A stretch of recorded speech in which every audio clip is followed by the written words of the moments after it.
Yeah, just to inform you that I'm out here because I've just been released from custody, and I've been told by the police and my lawyers that I'm not being charged for the moment. I'm supposed to report back.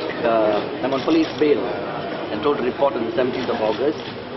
And but my main concern now is the fact that my remaining colleagues who were arrested with me, about 29 or 30 of them, including 2 juveniles, are being charged in court shortly, and I'll be going up to join them and be in the public gallery to show my support.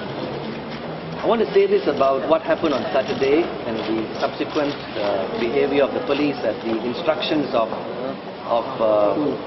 Barisan Nasional. First, we saw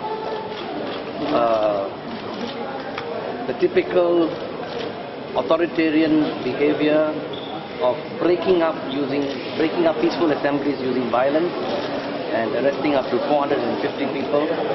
And what is shocking is the number of juveniles who were arrested this time. I want to say something about that shortly. Over almost 40 juveniles were arrested. Now, then you have this unnecessary, completely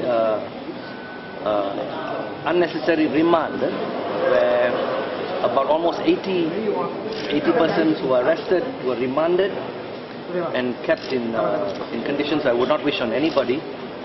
And what I want to say is also that those persons included juveniles who were not only arrested but also handcuffed contrary to lawful procedures, and on occasion also put together with adult prisoners, which is wrong. I'm just very concerned about the way the peaceful assembly was treated on Saturday. The constant, the kind of tear gas and the chemicals that were pumped on people, and I saw people vomiting, choking.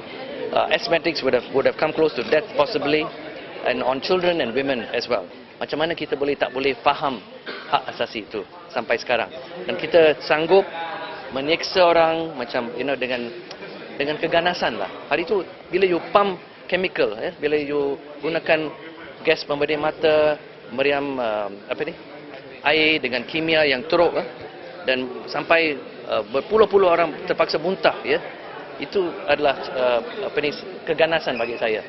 Dan orang dipukul dan 450 orang ditangkap, termasuk juvenile, wanita. Adakah ini satu tingkat kelakuan atau tingkah laku daripada kerajaan yang berperi kemanusiaan dan menghormati hak asasi manusia? Tidak. Jadi saya haraplah, Barisan Nasional kena belajar daripada ini. Tindakan macam ini hanya memburukkan imej kerajaan negara dan imej negara, imej masyarakat Malaysia. Macam berapa lama lagi kita nak buat macam ini? Inilah persoalan saya pada pemimpin Barisan Nasional yang mengarahkan polis membuat sedemikian. Okey, sekian. Terima kasih. Adakah WP dilayan dengan baik semasa tahanan? Saya dilayan seperti tahanan-tahanan lain, digari, dipaksa tidur atas